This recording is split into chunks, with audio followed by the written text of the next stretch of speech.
ज्यांनी आयुष्यात एकही पुस्तकं वाचलेलं नसतं त्यांनाही शेक्सपिअरचं नाव माहीत असतं, जसं चार्ली चॅप्लिनचं नाव माहीत असतं. याचं कारण काय आहे? शेक्सपिअर जगभर पोचलेला आहे, पण जगभर पोचला तो ब्रिटिश राजवटीमुळे. हे जरी खरं असलं तरीही चांगले लेखक पोचतातच. कारवांतीस असो किंवा डोस्टोस्की असो. तर रशियाने काही जगावर राज्य केलेलं नाही, अर्थात डोस्टोस्की तेवढा पॉप्युलर नाही.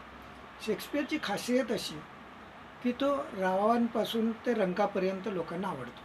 म्हणजे असं की पिटातला माणूसही शेक्सपिअरला टाळ्या शिट्ट्या वाजवतो आणि त्याचबरोबर दर्दी वाचक देखील त्याला दाद देतो. याचं मोठं कारण असं की ते शेक्सपिअरचा जडणघडणीत आहे.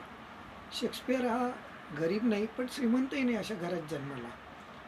15व्या शतकाचा हा काळ, ज्याच्यात नुकतीच पुस्तकं इंग्लंडमध्ये इंग्रजी भाषेत प्रसिद्ध होऊ लागली होती. जर्मन माणसाने इंग्रजीत छापखाना आणला, तोपर्यंत छापखानेच नव्हते. शेक्सपिअरच्या नाटकांमध्ये आपल्याला एक गोष्ट दिसते की त्यांनी खूप वाचलं होतं. कसं वाचलं हे ठीक आहे की बाबा इंग्लंडचा इतिहास त्याला माहीत होता, असणारच, आपल्याला कसा भारताचा माहीत. पण त्याला इटालियन कथा माहीत होत्या, त्याला फ्रेंच कथा माहीत होत्या, त्याला ग्रीक रोमन साम्राज्यातील अनेक गोष्टी माहीत होत्या. याचं कारण त्याचा जो प्रकाशक होता, ज्याने त्याचे पहिले 2 खंडकाव्य प्रसिद्ध केले, त्याने आपण छापलेली पुस्तकं शेक्सपिअरला मोफत पुरवली.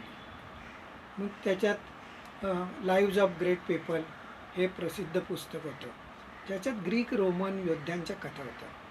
त्यामुळे त्याने अँटनी अँड क्लिओपात्रा लिहिलं किंवा त्याचं पुस्तक. तर हा महत्त्वाचा भाग आहे. ज्युलियस सीझरसारखी शोकांतिका तो लिहू शकला. शेक्सपिअरने 3 प्रकारची नाटकं लिहिली आणि काव्य लिहिली. सॉनेट्स हे त्याचं प्रसिद्ध आहे. सॉनेट्स म्हणजे 14 ओळींचं काव्य, ज्याच्यात 2 प्रकार पडतात. एक 7-7 ओळींचे 2 भाग किंवा 12 ओळींचा 1 भाग. आणि shall I compare thee to the summer's moon हे काव्य आहे. किंवा बीइंग युअर स्लेव हे काव्य आहे. ह्याच्यामध्ये केवळ प्रेम काव्य आहे. आणि शेक्सपिअरनं बाकी काही लिहिलं नसतं तरी तो या सुनीतांमुळे, सॉनेट्समुळे लोकप्रिय झाला असता. पण त्याने विनोदी नाटकं लिहिली, गंभीर नाटकं लिहिली, ट्रॅजेडीज लिहिल्या आणि ऐतिहासिक नाटकं लिहिली. कॉमेडी ऑफ एरर्स हे त्याचं प्रसिद्ध नाटक, जे जुळ्यांच्या अदलाबदलीवर आहे. कॉमेडी ऑफ एरर्सवरती अंकुर नावाचा सिनेमा गुलजारने काढला.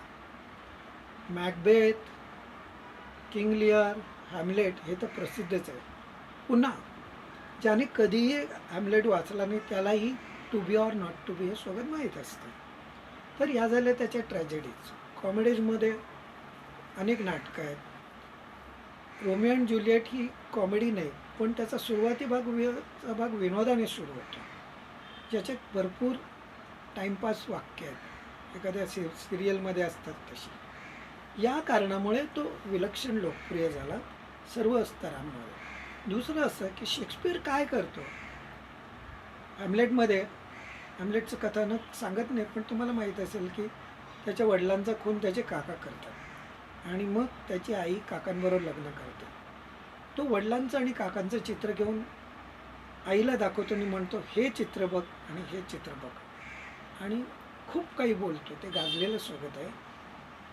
त्यावरती म्हणते, हॅमलेट तू काय करतोस माहिती का, तू मला माझ्या आत्म्याच्या अंतरंगात डोकावायला लावतोस. शेक्सपिअरची ही खासियत आहे, तो तुम्हाला तुमच्या आत्म्याच्या अंतरंगात डोकावायला लागतो. लेखक आपल्यासाठी काय करतो, शेक्सपिअरच नव्हे, कुठलाही लेखक. डिक्शनरी म्हणजे काय, समजा मला एक शब्द पाहिजे पलिम्सेस्ट, मी डिक्शनरी उघडतो, त्यात मला समांतर शब्द मिळतो. तसं लेखक तुमच्यासाठी डिक्शनरी बनवत असतो. मला दुःख झालं आहे, मला आनंद झाला आहे, मला राग आला आहे, मी प्रेमात पडलो आहे, या भावना कशा व्यक्त करायच्या, लेखक त्या तुम्हाला व्यक्त करायला मदत करतो. उदाहरणार्थ सर्व दुःखी कुटुंबे सुखी कुटुंब सारख्या प्रकारचे असतात, सुखी असतात, पण सर्व दुःखी कुटुंब वेगवेगळ्या प्रकारे दुःखी असतात. हे अना केरेनिनामधलं पहिलं वाक्य आहे, टॉल्स्टॉयने लिहिलेलं. पण हे आपण अनेकदा पाहिलं आहे, पण हे आपल्याला सुचत नाही असं लिहिणं टॉल्स्टॉयने लिहिल्यावर आपल्याला सुचतं. आजूबाजूला डोंगर असल्यामुळे तिथे संध्याकाळ लवकर व्हायची असं वाक्य आहे जॉन शिवरच्या ह्याच्यात. आता आपण अनेकदा अशी गावं बघितलेली असतात पण आपल्याला हे सुचत नाही. याला एपिफनी म्हणतात, की तुमच्या मनात डोकावणाऱ्या पण कधी व्यक्त न होणाऱ्या भावना शेक्सपियर सारखे लेखक तुम्हाला बोलायला लावतात आणि त्यातून तुम्ही त्या भावनांमध्ये वाहवत जाता आणि जेव्हा नाटक संपतं तेव्हा तुम्ही एक वेगळं जग तुमच्यासाठी उघडलेलं असतं आणि बंद झालेलं असतं.